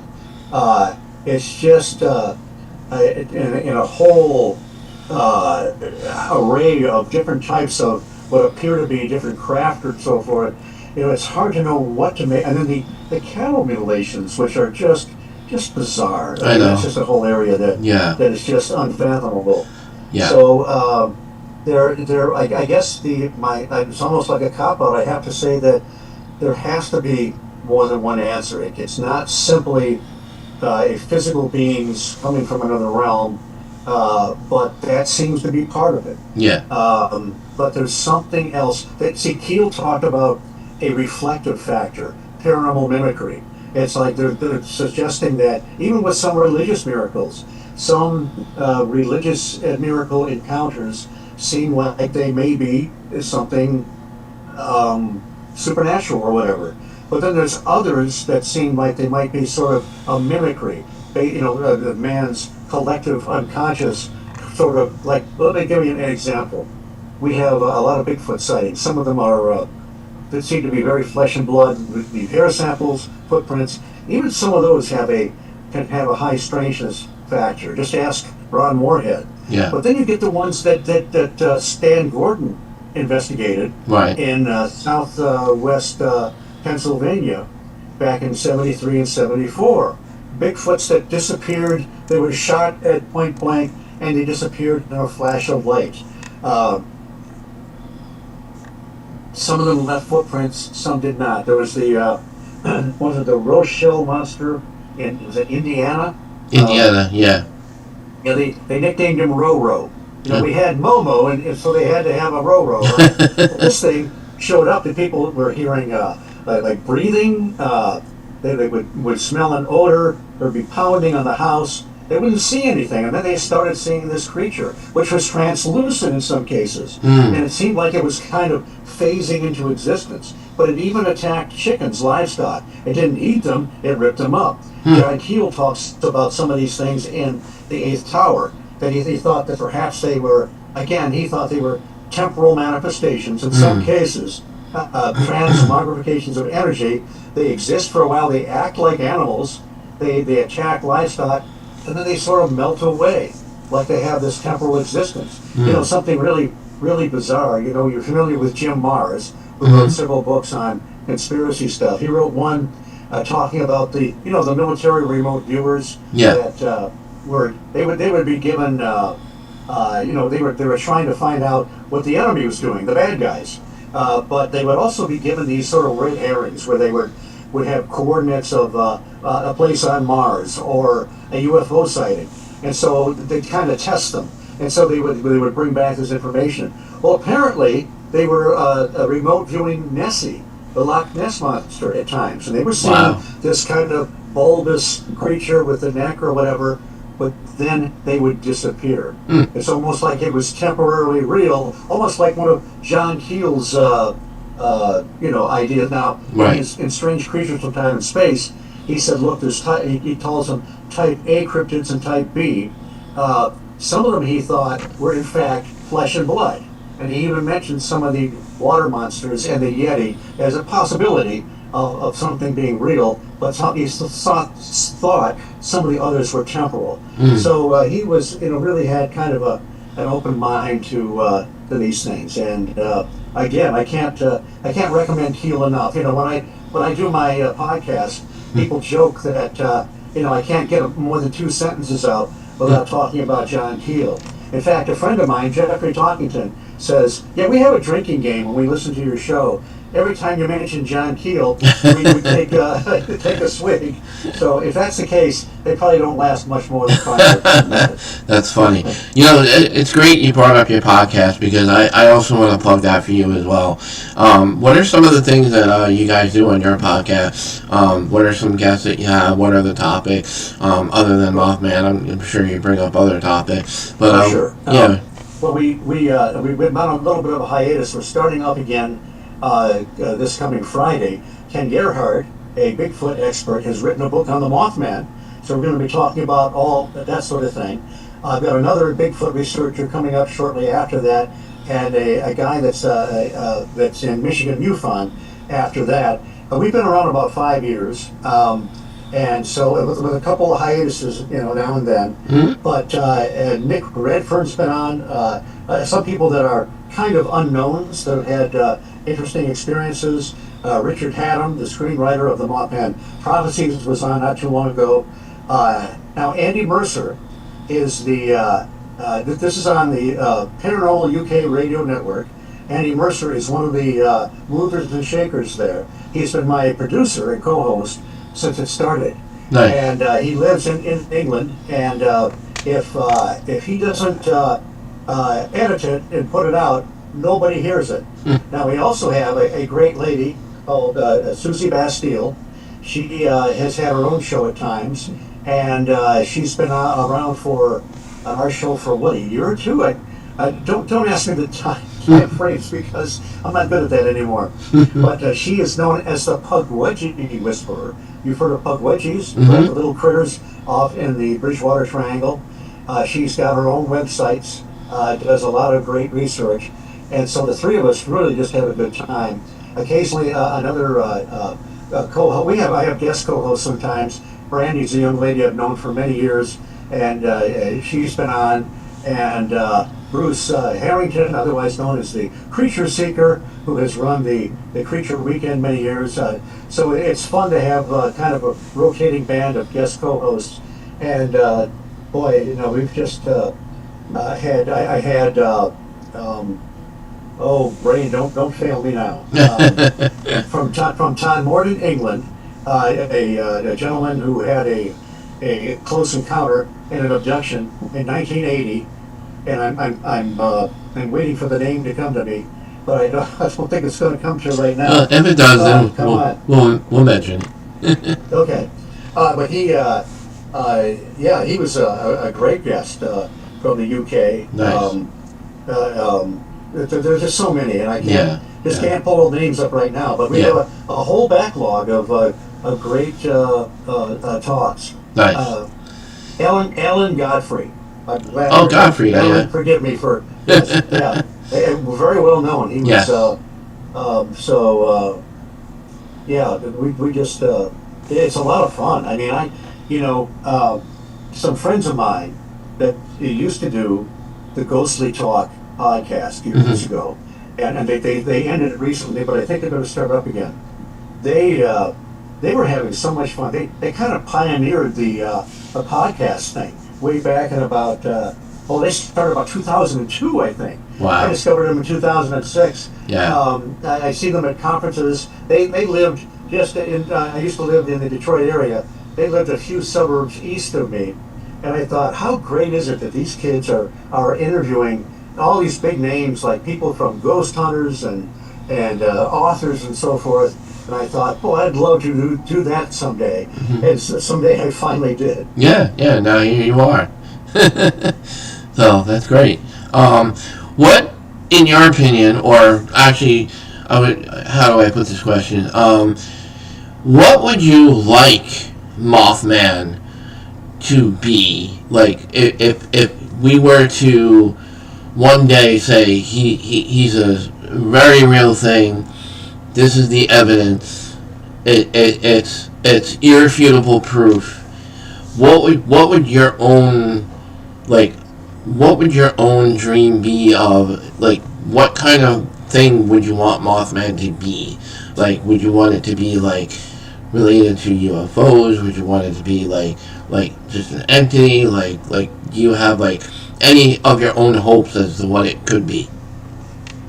I guess I would like to see it be revealed that whatever it was or is, if it's still around there, to have one foot in the physical realm, the other foot in the more elusive or ethereal realm. And I would like to understand it to the point where we can understand more of our reality, our existence. I'd like to learn something from it, whatever it may be. By the way, I also have to mention another podcast I'm on every week. Sure. Is Mac Maloney's Military X-Files. Yes. So you can find it also on the same network and many other platforms. Mac Maloney has, he's an author. He's written a lot of, he wrote the Wingman series and several other series. And he had me on years ago when he saw that I was posting things about the Mothman. My first interview on there was about the Mothman. Well, for years I've been on there for, 5-7 years now as a correspondent. At least that's my title. And it's a crazy show. You never know what's going to happen. And we have a kind of an array of regular hosts. The young lady Brandy is on there. A guy, everybody has nicknames. Brandy X, Juan, and Uncle Al, the Kitty's pal, and Club, Willie Club. So, I always do a fringe report, and so you never know. You just never know where it's going to go. Nice. That's the way shows should be. I mean, it should be spontaneous. Come natural, or come from, just your own, aura. Like, just like be yourself. Because to me, like, Right. Podcasts, like, there's so many, and I'm not like, being negative about other podcasts, because if it wasn't for other podcasts, we wouldn't be here. Like, without podcasting, like, there'd be no podcast. So, but like, there's so many podcasts out there. It's just like, I feel like some of them are scripted, some of them are not scripted, but I find the ones that are really interesting and fascinating and entertaining are the ones where people are just themselves, and just have all around fun, and like, anything goes, no holds barred, and you just throw everything out there, and like my show here, like that. Like, I'm just being me. I'm not forcing anything. I'm just like, this is my show. I want to do for fun, and I'm also at the same time, like, I want this to kind of be a cross between Art Bell and Larry King. I don't know if it's working, but You're doing fine. Yeah. This is a lot of fun. Yeah, no, definitely, because those are my major influences, is Art Bell and Larry King. Larry King was great. He interviewed so many big celebrities, and Art Bell, he was one of the pioneers of radio and putting content out there, of just everything under the kitchen sink, and those are my influences. Well, he used to do a political show, Mm-hmm. but he got bored with it, and so that's when he made the jump to the paranormal and the unexplained, and thank God he did. I discovered him, well, probably late in his career, the early 2000s, I guess. There was another guy that was on shortwave, Mike Jarmus, I think it was. He would do a 2-hour show on, I think, Sunday nights. I used to listen to a lot of shortwave broadcasts, and he was very good too. He would use the theme from Day the Earth Stood Still by Bernard Herrmann for his intro and outros. So that was pretty cool. Yeah. Did you watch the remake of that? I think with. I did not. I don't think I could handle it. Yeah. Yeah. I mean, it was okay. A lot of remakes these days. Hollywood's running out of ideas, and we're always arguing, why can't they come up with an original idea anymore? And it's like, well, if they can still make money off of things, then they're going to keep going. So once in a while they do all right. There was one of my favorite shows of all time was The Fugitive with David Jansen, the guy that was falsely convicted for the murder of his wife. Well, they did a movie based on the TV show with Harrison Ford. Yep, that was a great movie. The best translations from a TV show to a film. So yeah, no, absolutely. They can do it. It can happen, but it doesn't happen very often. Yeah, no, definitely. What has been? Cause gosh, there's so many eyewitness and reports of Mothman sighting. Out of all the ones that I'm sure it's hard to remember. Out of all the reports, sightings, and evidence that's been brought to your research and work, what have been the most compelling, the one that stands out the most, where you say, yeah, these people witnessed something? Well, I guess maybe some of the ones I've already talked about. The one where, let's see. Well, Linda Sigmund, very credible lady. She saw the light with her boyfriend and saw another light, saw this thing flying next to it, had missing time, and later on, when that was April of 1967, a few months before the bridge collapsed, and in early December, just weeks before the bridge collapsed, she was in downtown Point Pleasant, and she went to walk into a store and she saw this creepy-looking guy in it wasn't black me. suit, black fedora. She passed by him. His skin seemed to be grayish, and he's wearing sunglasses at night. She thought, that's weird. She came out and saw another one standing by the light pole, and it was. They had been told, they had seen these guys around town, and everybody had said, oh, they're just, it's government agents or whatever. But it was later on when she read the Mothman Prophecies, which came out several years later, where she put two and two together and thought, boy, these are classic, weird Men in Black. Again, Marcella Bennett, who was with her infant child. They ran to the porch. This thing wasn't just a sighting. This thing walked back and forth across the porch, and there were several witnesses that experienced that.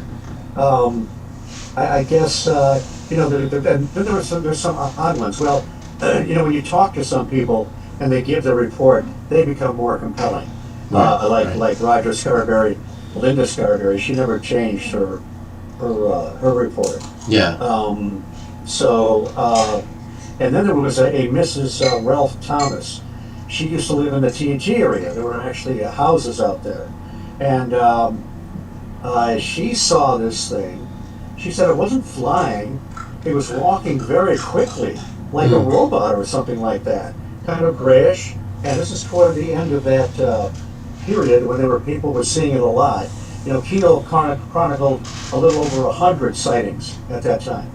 And, other people have seen it since and have come forward. But, so that was just a really, and Faye DeWitt, so many people went out there because they thought it was a big joke. Faye DeWitt was driven out, she was just a kid, she was driven out there with her siblings. Her brother had just got his permit, drove out there to the old North Power Plant. They saw this thing. She said it didn't actually fly. It looked like it just jumped up on top of the North Power Plant. And at one point, it ran by their car, just like running very quickly.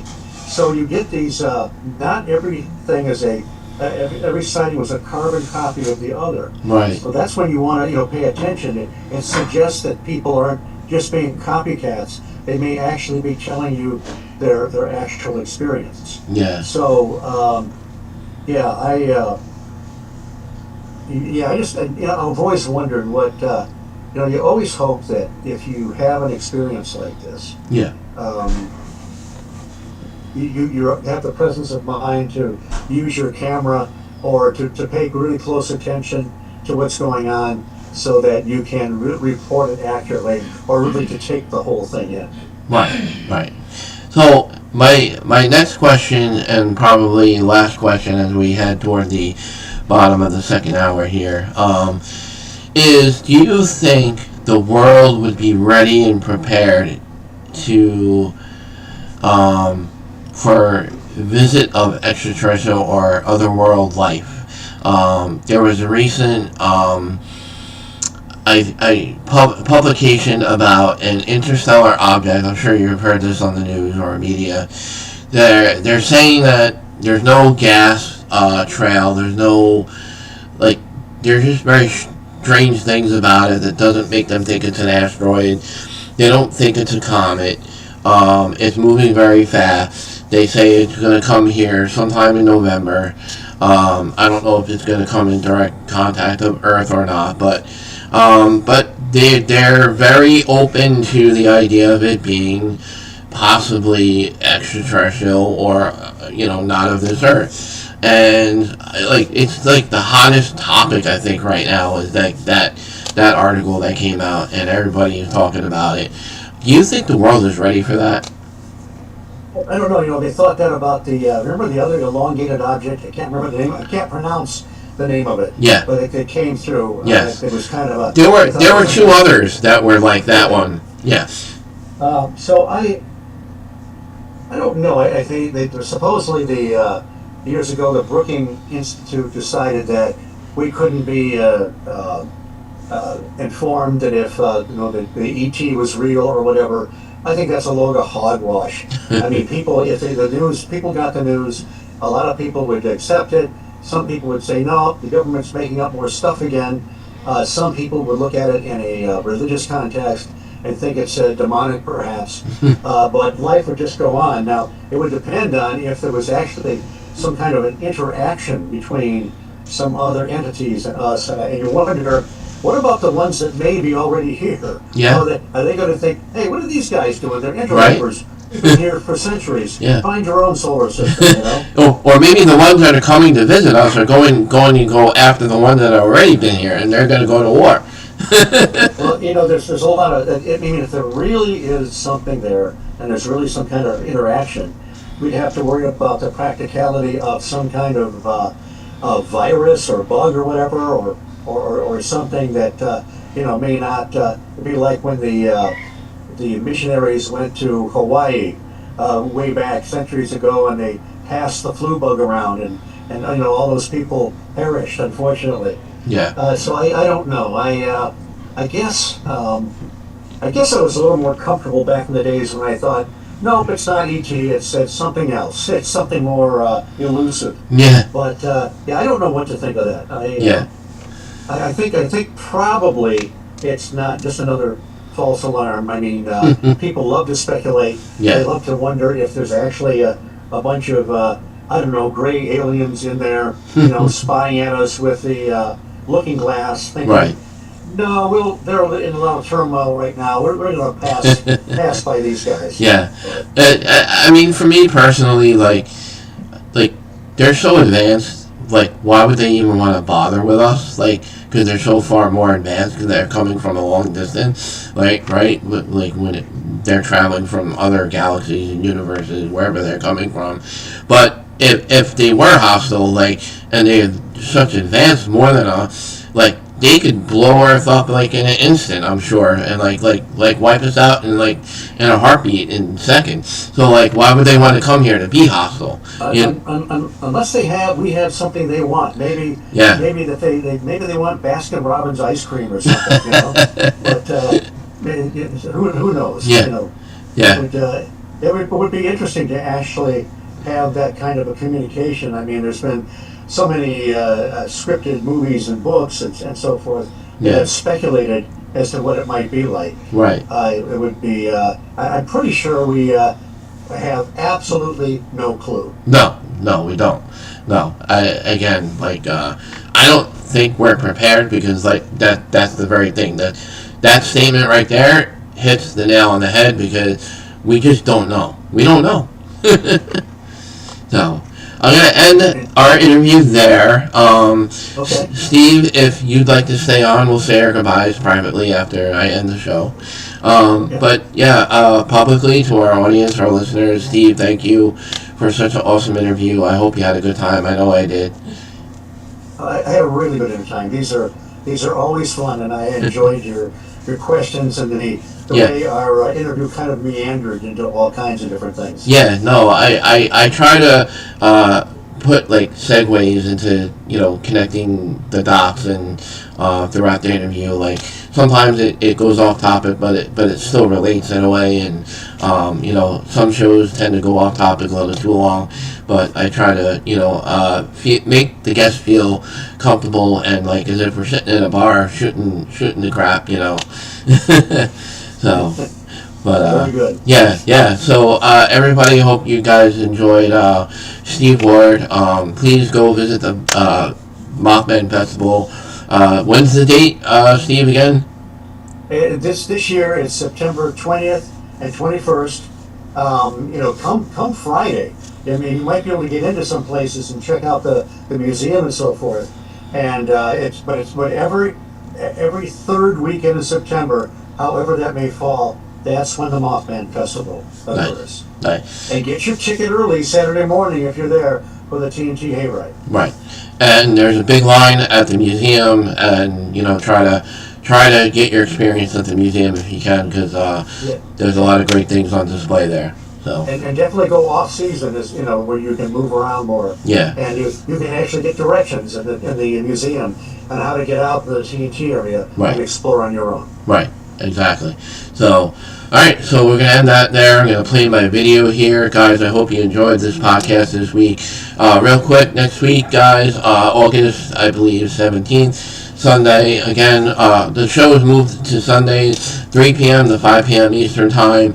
I'm doing an End Times roundtable with Rapture researchers and best-selling authors. I have a couple of pastors that are going to be on the show. We're doing like a roundtable discussion live about end times, like Antichrist and those who believe in the end times and Revelation and all that stuff. So that's going to be a really great episode. We're going to have Joel Richardson, we're going to have Ryan Speakman, we're going to have Annalie Mawire is going to be on the show as well. So we're going to have that next week. And we're going to end this here, and I hope everybody enjoys the rest of their weekend. It is now Sunday, and tomorrow Monday. So, alright guys, have a great night, and enjoy the rest of your evening. So here's the